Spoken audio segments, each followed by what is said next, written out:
Hi guys, it's Marissa here with Little House Living. I'm super excited today because I get to show you my brand new book, Living Slower, which was just released today. This book has been a long journey of writing. There were a lot of tears, a lot of frustration, a lot of feeling like this is something I can't do or this is something I'm not sure about. But everything came together and I'm so happy with this book and I'm so excited that you guys will get to read it. So this book I started writing in 2018. I started putting together the idea for it. One of the biggest questions that gets asked on my website and through email to me is, how do I start living simpler and how do I start living slower? And so I felt like that wasn't a topic that I could fully cover on the blog, maybe in bits and pieces here and there, but in order to put it all together, I felt like a book was the best way to do that. So that was when I started putting together the idea for Living Slower.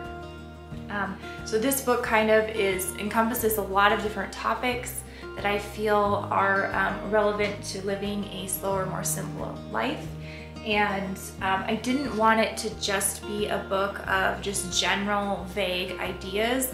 I wanted to give you more of a, not quite a list, but more actionable ideas that you can put into place that will help you kind of move forward in your journey with simpler living.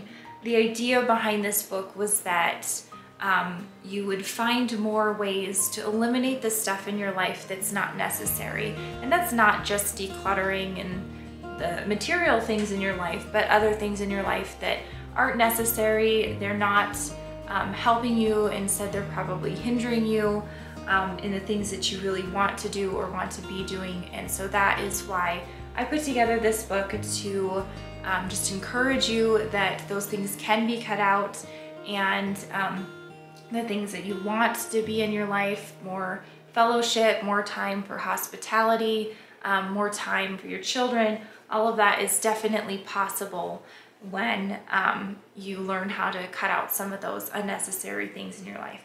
So I'm just going to go over a couple things in the book with you so that you can get a better idea of what is in here before you decide to order it. Or maybe you've already ordered it and are just waiting for it. So I'm going to show you what's in it so you can know what to expect when you get it. So I'm going to turn to the contents page. So this book has 13 chapters, and it also has a couple of sections in the back because you know that I can't write a book without putting some recipes in there. So there's two sections in the back. One is on journaling topics. And I felt like that might be helpful if you're kind of going through this book as a study. And then the other section is some of our very favorite simple recipes. And I don't have them on the blog, but they're stuff that we make all the time. So the other chapters in this book, so it starts off telling my story and my family story and why we decided to live simpler.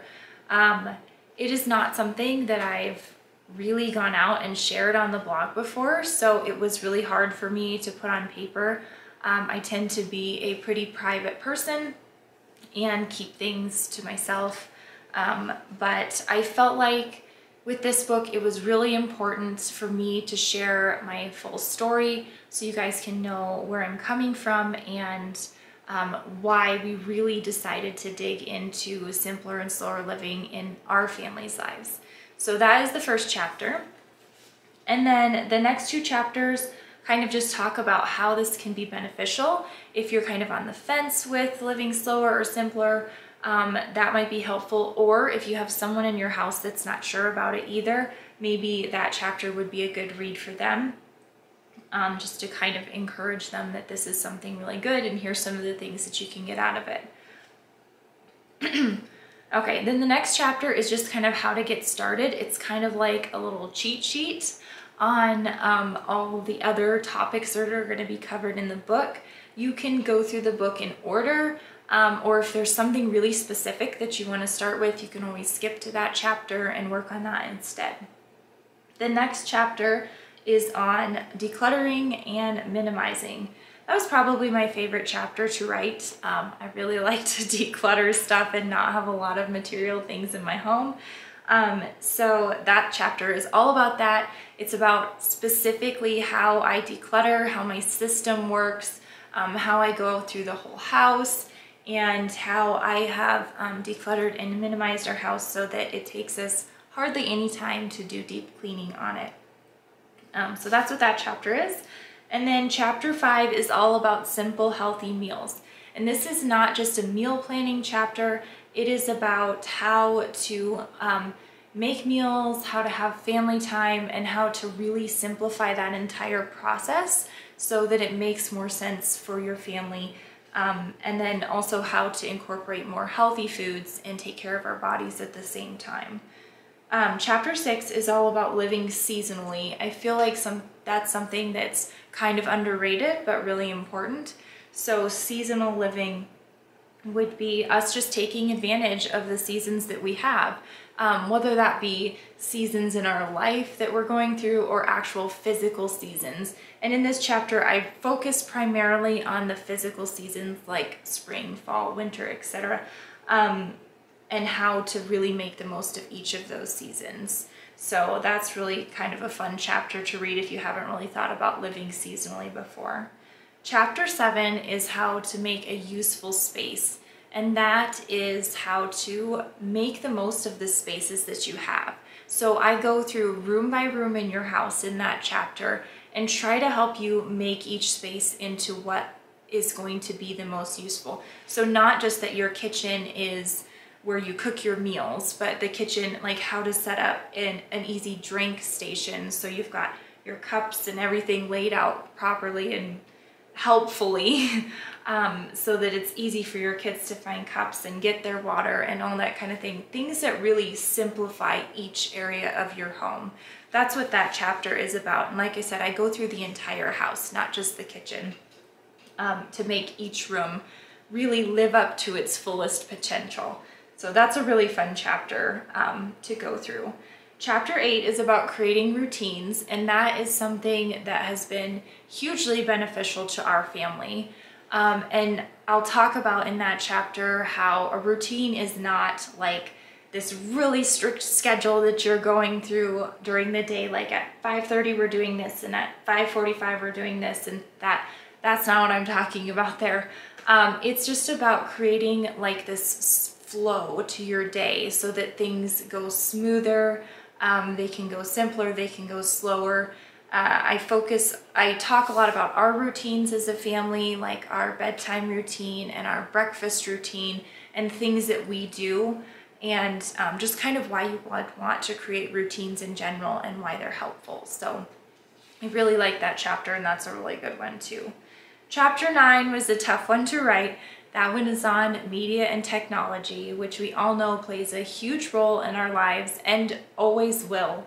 But that chapter goes over so many different types of technology and media that we're exposed to in the day and age that we're living in, and kind of how to minimalize those things, but make sure that we're still, like, it's still okay to utilize them. But anyway, that's what that chapter is about. So that might be a good one for you to read if that's kind of something that you feel has kind of taken over your life a little bit too much.